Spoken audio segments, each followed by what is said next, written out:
Hi, everybody, and welcome to a new episode. Yes, ladies and gentlemen, we're officially on our season of seasons, or rather, the concept of the season is called Season of Seasons. And this is where we're just going to take a recap, from previous seasons, but also engaging with the new lessons that the Lord has taught, So if there are some things that you have heard before, learnt of before. This is just us now going deeper into these things, dissecting these things, and learning a lot from them, So without any further ado, let us introduce to you today's topic, which is walking with God, or rather, we're going to look at God, or rather, like, how do I put it? I want an interesting way of putting it, but rather let's just keep it as journeying with God. All right.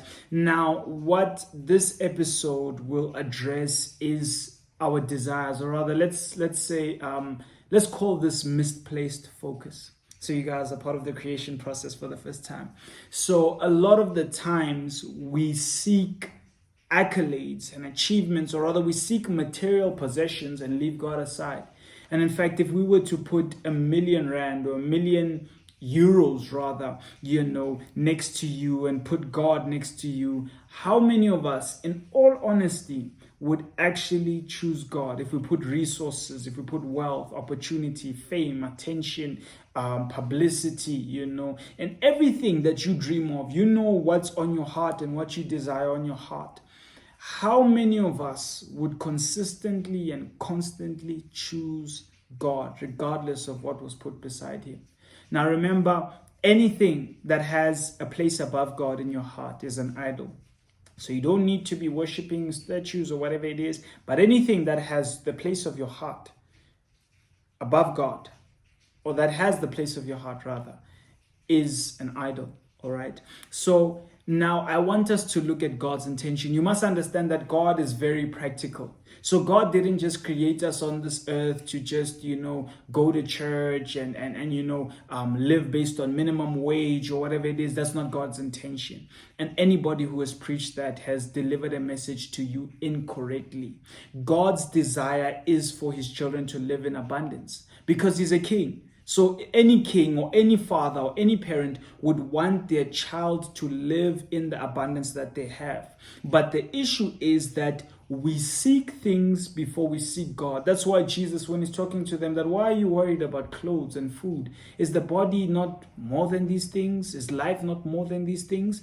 But now we are looking back at Jesus's order. So what is Jesus saying? Because I know we see Matthew 6:33 posts everywhere, but don't know what Jesus is actually saying. And you must understand that when Jesus addresses something, he addresses with wisdom, knowing that there's something that he's addressing, but we look at this part not knowing that there's an issue in the background that he's addressing. And what Jesus is saying, that I don't mind giving you everything that you desire or everything that I've purposed for you in accordance to his will, right?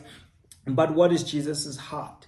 That don't seek material possessions before you seek me. Because the issue is when you do not know Jesus, your desires are misplaced, your heart is misplaced, your intentions are misplaced, your motives are misplaced, right? But Jesus says that if you seek me, I will tell you what I desire for you, so that you are not then frustrated when you are striving for things that I've not purposed for you. There are just some things that Jesus says that, okay, no, this is not for you. Other people, have purposed it for their life, but this is not for you.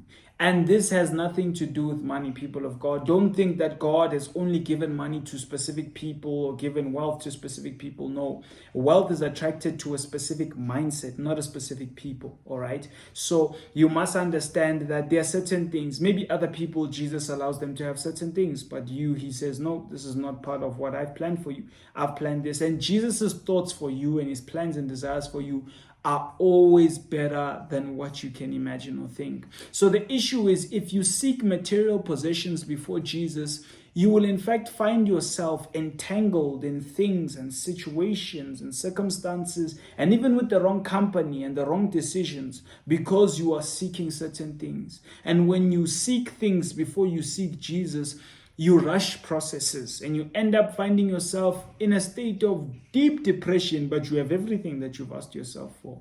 Money won't fulfill you. messing around and fooling around and just taking life as a joke and finding yourself in the world and all of those things, they will not fulfill you.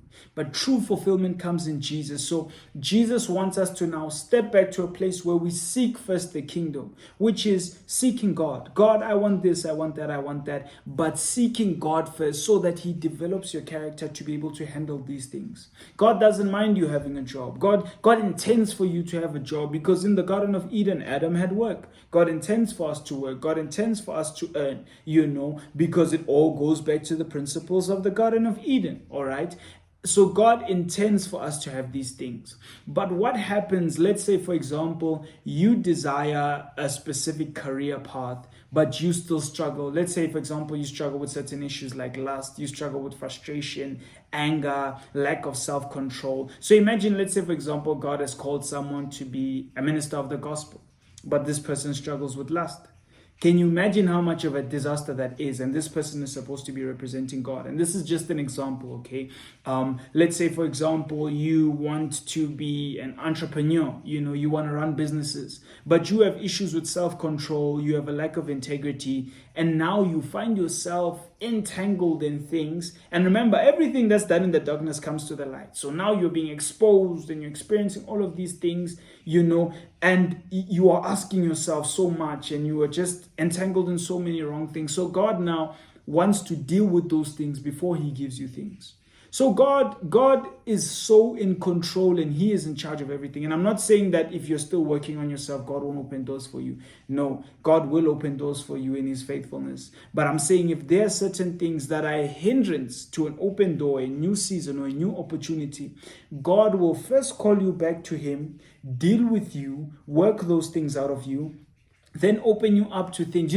God can do anything and everything. In fact, he can do exceedingly, abundantly, above all that you could ask or think, according to the power that works in us. So God can do far more than you have been imagining or praying for. But now we must go back to the drawing board, rather, or to our prayer closet and say, okay, God, what is it in me that cannot go into the next season?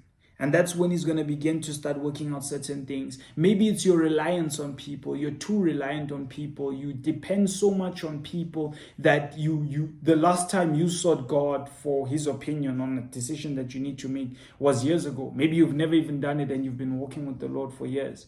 And God is saying that if you want me to trust you with more opportunities, you are going to need to heed to my voice, because I need to teach you how to discern between right and almost right. So some opportunities present themselves and you're like, this is God.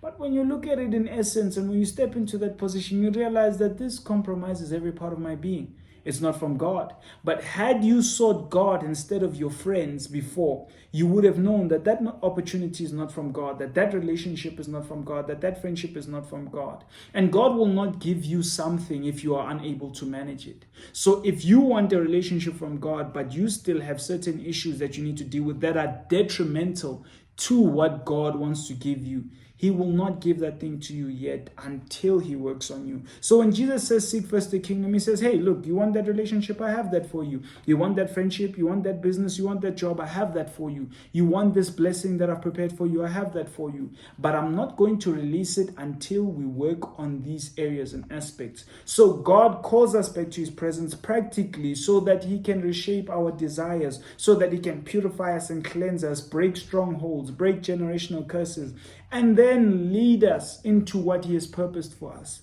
God's purpose is for everyone to succeed. Because when God created you, he had a purpose for you. And he saw that there's a gap in this area of life that I need to fill. So God won't bring you to this earth from the heavens, from glory, to suffer. There is no such. God does not intend such things. But God will rather bring you to earth to solve a problem. And a father always rewards his children for good behavior. So if you're walking in God's will, there is no way that you should suffer. But there are some times where God allows certain hardships in our lives because he's trying to develop something or teach us something. And sometimes he's trying to develop certain convictions in us so that we look after what he has purposed and planned for us. But I hope that this episode absolutely blessed you guys. I pray that you guys learn from this and that we grow from this and that we seek God's face before we seek certain opportunities. He knows your heart. He knows what you desire, but he wants you to first come into his presence and, so that he can work on you and then give you what he has desired and purposed for you. I absolutely love you guys. I appreciate you, and I'll see you in the next episode.